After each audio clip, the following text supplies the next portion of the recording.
buktikan kalau kamu bisa jadi ayah yang bertanggung jawab. Iya Topik, saya bakal siap. Apapun yang Pak Antoni putusin, saya bakal hadapi. Bagus, itu yang saya mau dengar dari kamu. Ya, rumit juga masalah bocah ini. Tapi saya sudah tahu endingnya. Biarin aja dah penonton menebak-nebak. Kalian, jam besuknya sudah habis. Iya Pak, siap. Ini udah mau selesai kok. Ingat ya Fadil, siapin mental. Tenang aja, saya dan anak-anak yang lain pasti bantu sebisa mungkin kok. Ya udah, makasih ya Topik.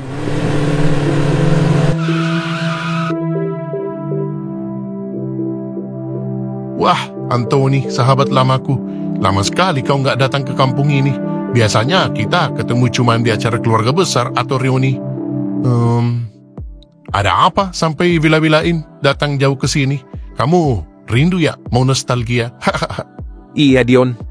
Sebenarnya saya datang bukan untuk main atau nostalgia. Saya lagi pusing nih. Masalah keluarga berat. Saya butuh bantuan dan pendapat kamu. Oh gitu ya. Ya udah, ayo duduk dulu. Masalah apa, Anton? Kau kelihatan kusut sekali. Ceritakanlah. Mungkin saya bisa bantu kasih jalan. Ini soal anak saya, si Dea. Kamu tahu kan, dia masih kuliah. Dia kabur dari rumah beberapa waktu lalu bareng pacarnya. Namanya Fadil. Saya dari awal nggak mesti hubungan mereka. Saya pikir dengan saya melaporkan Fadil dan membuat dia di penjara, semua selesai. Dea bisa sadar. Oh, jadi pacarnya itu sekarang di penjara ya? Iya, tapi ternyata setelah kabur bareng dulu, sekarang dia hamil. Hah? Hamil? Saya benar-benar nggak tahu harus gimana sekarang. Kepala saya rasanya mau pecah mikirin ini semua. Tapi sekarang dia di rumah kamu kan? Iya, dia pulang dalam keadaan lemah, sakit. Dan nggak lama kemudian saya tahu kalau dia hamil. Ya, saya marah, kecewa, tapi juga bingung. Saya cuma ingin yang terbaik buat dia. Antoni, sahabatku, masalah ini memang berat, tapi sebenarnya jalan keluarnya jelas. Apa, Dion? Katakanlah. Ya, satu-satunya cara kau harus bebaskan Fadil dari penjara. Dia yang harus bertanggung jawab. Tidak ada lagi yang bisa menutup aib ini kecuali mereka berdua menikah. Wah, tidak semudah itu, Dion. Saya terlanjur lapor polisi. Bagaimana dengan harga diri saya, martabat keluarga saya? Saya malu. Dari awal saya memang tidak setuju mereka berhubungan. Antoni, kau sahabatku, dengar baik-baik.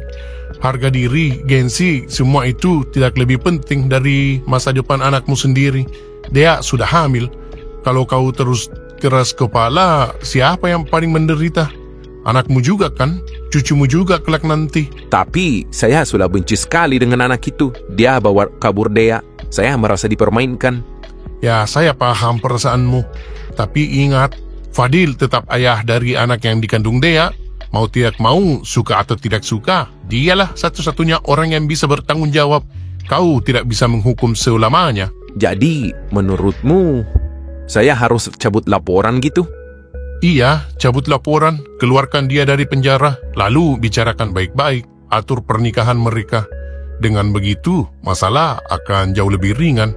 Kalau tidak, Dea dan bayinya itu akan menanggung beban seumur hidup. Kamu yakin, Dion, itu satu-satunya jalan? Apa nggak ada jalan lain gitu? Yakin, Ton, saya yakin. Tidak ada jalan lain. Kau sahabatku, saya tidak akan menyesatkanmu. Ingat, ini bukan soal kau kalah atau menang. Ini soal masa depan anakmu. Dion, jujur saja, hati saya masih belum bisa terima. Saya merasa seperti kalah, merasa harga diri saya diinjak-injak. Dari awal, saya sudah larang Dea dekat dengan Fadil. Tapi nyatanya semua justru makin kacau. Sahabatku, kau bukan kalah, kau seorang ayah. Kadang seorang ayah harus rela menelan gengsinya demi anak. Justru dengan melepas ego, kau akan menang. Menang untuk masa depan Dea. Saya hanya ingin dia sukses, Dion. Saya ingin dia fokus kuliah, punya masa depan cerah, bukan terjebak dalam masalah seperti ini. Tapi ternyata saya gagal menjaga dia. kau tidak gagal, Ton. Kau sudah berusaha keras sebagai ayah. Tapi hidup anak-anak kita kadang tidak berjalan sesuai harapan. Sekarang bukan waktunya menyalahkan dirimu atau Dea. Sekarang waktunya mencari jalan keluar. Jadi, menurutmu saya harus cabut laporan itu? Bebaskan Fadil, lalu menikahkan mereka? Iya, itulah jalan yang paling bijak. Kalau mereka resmi menikah, kehamilan Dea tidak lagi menjadi aib, melainkan anugerah. Perlahan-lahan keluarga juga akan menerima mereka kok. Saya akan pikir itu, Dion. Mungkin kau benar, tidak ada gunanya saya terlalu keras. Kalau saya terus begini, justru Dea yang makin menderita. Nah, itu baru sahabatku, Antoni yang saya dulu kenal. Tegas, tapi juga tahu kapan harus mengalah demi orang yang dicintai. Saya yakin kalau kau ambil langkah ini, suatu hari nanti dia akan berterima kasih padamu. Jadi gimana tuh, Pik? Kamu dari habis jenguk Fadil kan? Apa katanya? Ya, sudah pasti Fadil panik banget. Dia masih kaget pas dengar bapaknya dia udah tahu kalau dia hamil. Kasihan si Fadil. Cobaannya bertubi-tubi banget. Tapi ini ulah dia juga sih. Jadi gimana sih Fadil pas dengar kabar itu? Ya, begitulah, dia pucat, tangannya gemetaran. Jelas dia takut, apalagi sekarang gak ada ruang buat ngelak lagi. Saya bilang ke dia, mau gak mau harus siap tanggung jawab. Tapi gimana caranya tuh, Pik? Fadil masih dalam penjara, gak bisa ngapa-ngapain. Sementara keluarga Dea udah tahu, bisa-bisa mereka makin benci sama Fadil. Yang saya takutkan hukuman Fadil bertambah lagi. Makin lama dia di penjara. Ya, makanya saya kesini. Saya juga masih bingung nih harus ngapain. Aduh, masalah ini udah kayak benang kusut. Satu langkah aja bisa habis kita semua. Topik, kamu nggak kepikiran nggak buat ngomong langsung sama Pak Antoni, biar dia tahu kalau Fadil tuh benar-benar mau tanggung jawab, walaupun sekarang dia masih dalam penjara. Ya, saya sempat kepikiran sih, tapi kalau salah ngomong bisa makin memperkeruh suasana. Bisa-bisa Pak Antoni juga marahin kita. Pak Antoni itu kan orangnya keras banget. Ya udah, berarti kita jangan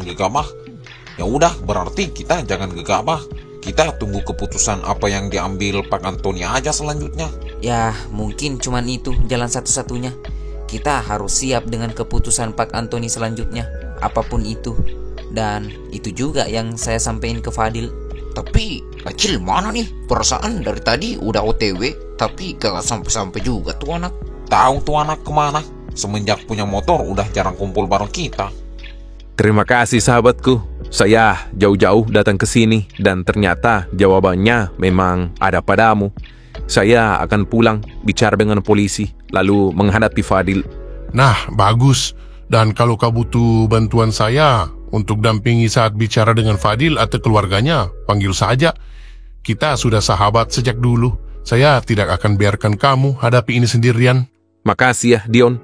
Gak salah saya kemari seharian di perjalanan. Kamu benar-benar beri saya solusi. Iya, santai aja. Kayak orang lain aja kamu. Ya udah, kamu pasti capek kan? Perjalanan jauh ke sini. Masuk sana, istirahat dulu. Tapi saya harus pulang untuk ke kantor polisi dan menyelesaikan masalah ini, Dion. Saya sudah gak sabar. Antoni, astaga, sifat kamu gak pernah berubah ya dari dulu, dasar gegabah. Udah, besok aja berangkatnya. Kampung Daglok jauh loh. Kamu tidur di sini aja malam ini. Beri waktu badan kamu untuk istirahat. Ya juga ya. Ya udah, iya. Saya numpang istirahat ya malam ini.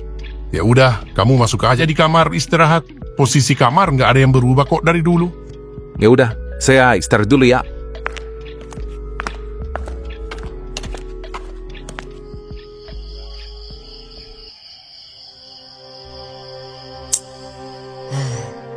Keadaan dia sekarang gimana ya? Pasti dia sudah kena marah sama bapaknya. Kasihan si Dea.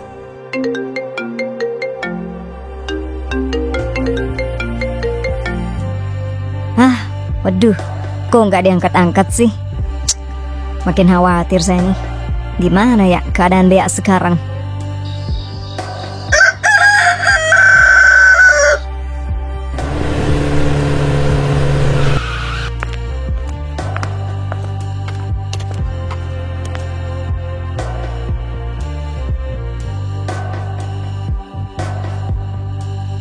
Thank